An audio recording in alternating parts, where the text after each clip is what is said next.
GM, everybody. Sean here. So the clip you're about to listen to is a short from one of our podcast interviews we did with one of my favorite Web3 founders, Evin McMullen, who's the CEO of Disco.xyz. In this clip, we talk about how NFTs and blockchains are stripping away our ability to consent to our data privacy. And it's a really interesting problem that needs to be addressed, and Disco is doing a lot to solve that. So enjoy. But we will not enjoy the privilege of considering the consequences of, our far-reaching actions around sensitive data until we first figure out how to have fun in Web3 and the metaverse.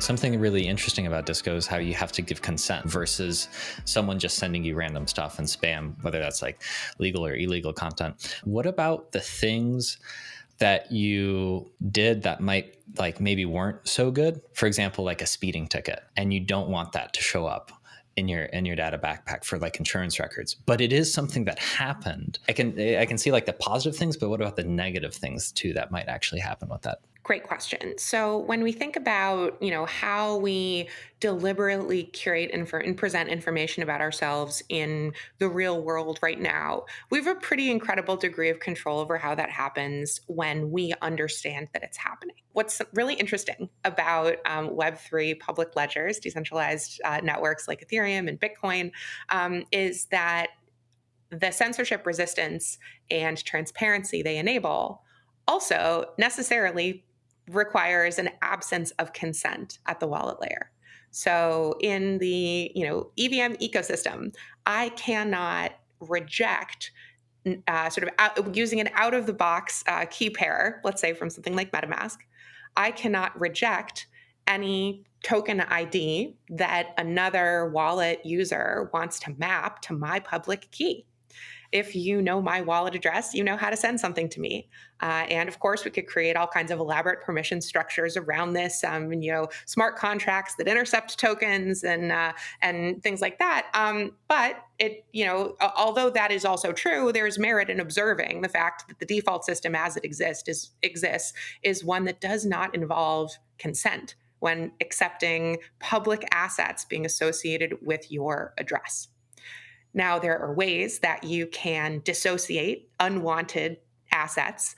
You can pay a gas fee to burn that asset, but now we got to pay money to get rid of things that we didn't want anyway, sort of like, having to pay a fee to have someone scrape an unwanted bumper sticker off of your car. But I think there is a lot more flexibility and natively well-suited, features to verifiable credentials to describe a lot of the data that pertains to us as individuals, us as human beings.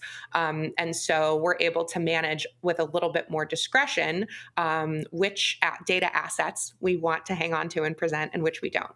Whereas if someone's looking at our public address on a blockchain, it's really hard to decide which of these assets did Thomas and Sean want, which of these assets were airdropped, gifted, sent to them, spammed to them that were unwanted. So there's a lot of additional context that you've got to provide around public assets when it pertains to how they got mapped to a given public key.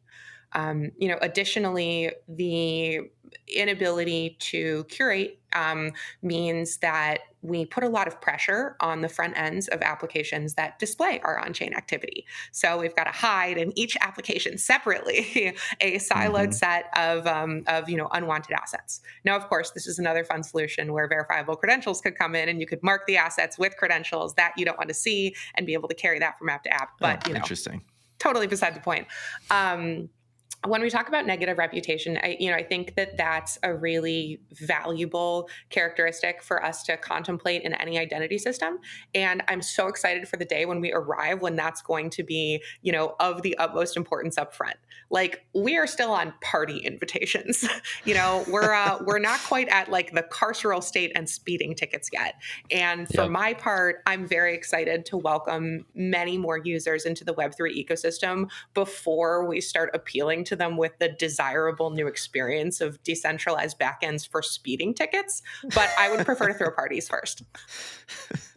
Well, I'm glad you're here doing that because, yeah, nobody would get on Web3 if that was the case. Well, and also, we're not immediately eliminating the existence of law enforcement.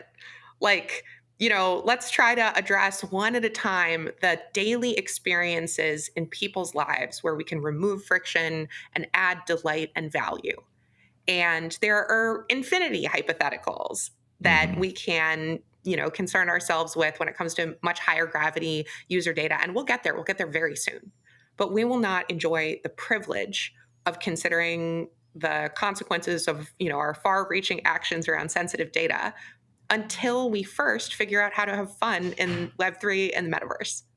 And for those who would like to first jump to systems of punishment and negative reputation as we take our very first steps in building this new plane, I invite us to take a step back together and think about how can we make the space a little bit more welcoming, at least for its very start.